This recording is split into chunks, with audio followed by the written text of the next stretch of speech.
Hey guys, it's Danny. Today we are taking a look at a Vanda which I purchased as a young plant and finally it bloomed. Now I showed you this plant before in a little spoiler, but now it's time to properly present it and talk a little about it. This is the Vanda Marianne. It is a primary hybrid, meaning only two species were crossed together to obtain this orchid. It doesn't have a complex heritage, and these two species are the Vanda denisoniana, which I own and I absolutely love, and the Vanda tricolor, which I also own but never bloomed for me just yet. But time is not lost and I really like the way it looks in pictures. And I think by looking at it we can see a lot of the traits of both of these parents. So first of all, my orchid, as you can see, she's not very big. I would say she's about really 20 centimeters or a little more in height. She is an extremely young orchid to be able to bloom. The leaf span, on the other hand, oh, this one stands at almost 40 centimeters or so. This is not a tiny Vanda and it will grow up to be quite the monster. Both of the parents are big orchids, so there's no reason why this orchid should be tiny. It is kind of tiny right now because she's young. The spike you see here is her very first bloom, and as you can see we only have three little flowers. Orchids which bloom for the first time in their life don't necessarily have all of their traits displaying, and most of the times they only have a few flowers, so not very flashy display, but I do believe this one is really pretty. The orchid herself doesn't really look in any way different or special. Very typical Vanda shape, and if you know the denisoniana, it does look a lot like it. The leaves have a tendency to curl a little bit, you can see it here. And also they take this pendant kind of shape. It reminds me of a palm tree. That's a typical denisoniana trait. And as I was saying, the orchid can grow pretty tall. This will not be a tiny orchid. Now for the blooms. As you can see, they're not very big. I would say maybe 5 centimeters across. It's a little hard to estimate or measure how long the flower is in width because the petals and sepals have a tendency to be pulled backwards. And this is not a trait of the denisoniana, it's a trait of the tricolor. Complex Vanda hybrids kind of try really hard to eliminate this trait because most people like for a flower to be flat, just so you see it better. And I have to say I do enjoy the flat flowers as well. I love my pacharas, which are complex hybrids of course. The species can sometimes have a display which is not straight. Even the Sanderiana has pulled petals. If you noticed, she has a tendency to curl backwards. Well, in the case of the Marianne, this tendency is pretty abrupt, as you can see, and this is because humans didn't intervene much. They only crossed two species. There weren't much individuals to select from, but personally I enjoy this trait.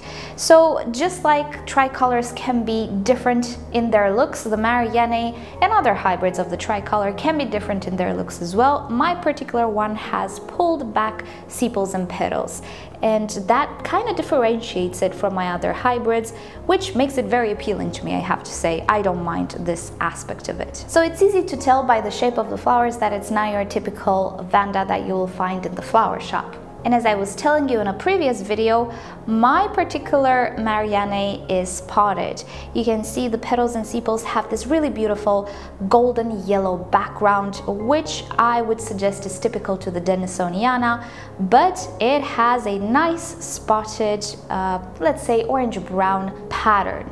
Some Mariannes come with completely brown-orange petals. Well, I wouldn't really call it orange, more like brown, but there are a few individuals which are spotted. It just so happens that I got the spotted one. Nobody was expecting it, really, not even the nursery, but I don't regret it. I really like this spotted pattern. Also, you can see the lip has, again, a really weird shape, not your typical Vanda shape. And well, looking at the pictures, I think it looks a little more like the denisoniana, but I can see some traits of the tricolor in it as well. It reminds me of a heart upside down. It's really pretty, you guys. And now for the strong point of this orchid. It's fragrance. Oh yes, my friends, it's very fragrant. Now, I wouldn't call it extremely kicking you out of the house fragrant. It's more subtle than that, but not subtle enough that you have to stick your nose in the flower to smell anything. When I come into the greenhouse, I can definitely distinguish its fragrance from other things that I have fragrant at the moment. The fragrance is a mixture of things. You might expect it to smell like honeysuckle if you know the denisonianas. No, not really. It kind of has an ever changing fragrance that I'll try to describe. I first smelled it during the nighttime because I thought, well, the Denisoniana is a nighttime fragrant orchid. This one should smell in the nighttime most probably. Not really. But I smelled it in the nighttime and it absolutely reminded me of a thing that I had in school when I was really tiny. It was a fragrant eraser. I'll try to Google it and see if I can come up with something on the internet. I'm not sure if you know what I'm talking about. Let's say Eastern European countries, since we shared kind of the same products, you might know. It smells citrusy, sweet at the same time, but it has a very specific aroma which I cannot really describe. Citrusy, yes, but not lemony. It's a combination between lemony and the flower of citrus in general, and also very sweet at the same time. It is absolutely mouth-watering. It's one of those gourmand fragrances, if you ask me, but I cannot tell you what food it smells like. So that's in the nighttime. In the daytime, it still has a fragrance, and it smells to me like apples and yellow melons. I mean sweet apples and those yellow watermelons. Again, it's a combination. Unlike in the nighttime, the citrusy aspect of the smell completely disappears. It smells very sweet and very fruity, I would say. But the strange thing is there isn't really a difference between night and day, in the sense that even if this orchid smells all of the time, early in the morning when the sun is not out yet, and then a little bit in the morning time, it smells that citrusy fragrant eraser that I had in childhood, and then for the rest of the day and the beginning of night, it smells apple-like and watermelon-like. So in my book, that is a special orchid. I have to tell you, I don't know how the tricolor smells like. I know it's fragrant. If any of you know how the tricolor smells like, do let us know down below in the comments. I'm really curious because this should theoretically have a combination between the honeysuckle fragrance that the Denisoniana has, and I'm not sure if I can sense that way too much, maybe the sweetness of it, but the tricolor should smell citrusy from what I hear. So maybe the combination of the two gave this absolutely fantastic fragrance. It is one of my favorite fragrances simply because it reminds me of childhood and it brings all those memories of that silly fragrant eraser. So let me know down below if you've ever had that type of eraser, if you know what I'm saying, what I'm talking about, because to me it's just so delicious. It is one of those delicious fragrances.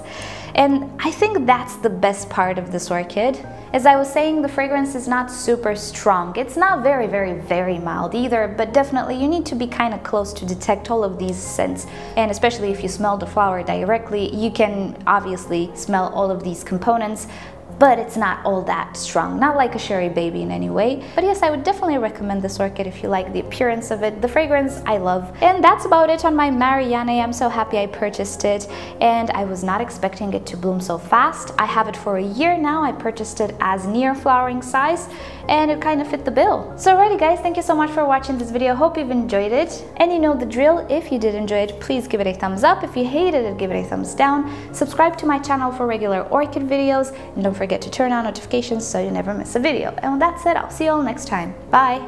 Okay, so if you know me at all, you know that I am a freak with fragrances. I just love smelling nice and having stuff that smell nice. And I do have a lot of creams and stuff that smell nice. I don't like unscented products. They never irritated me. I can see how they have a place in the market and they're absolutely brilliant for some people, not for me. If it doesn't have a good smell, I don't want it. I'm that type of person. So lately I discovered that there are quite a few creams or things on the market that simply react with my skin chemistry, resulting in a super foul smell, nothing like I've ever smelled. It smells like rancid oil. And for a few years now, I've been trying to figure out what ingredient causes this reaction, and I found it. And the ingredient is, ta-da, what you see on the screen right now. What this is a sort of extract of coconut oil. So there might be people out there who actually have a reaction with coconut oil itself. I didn't try it. I'm afraid to purchase at this moment.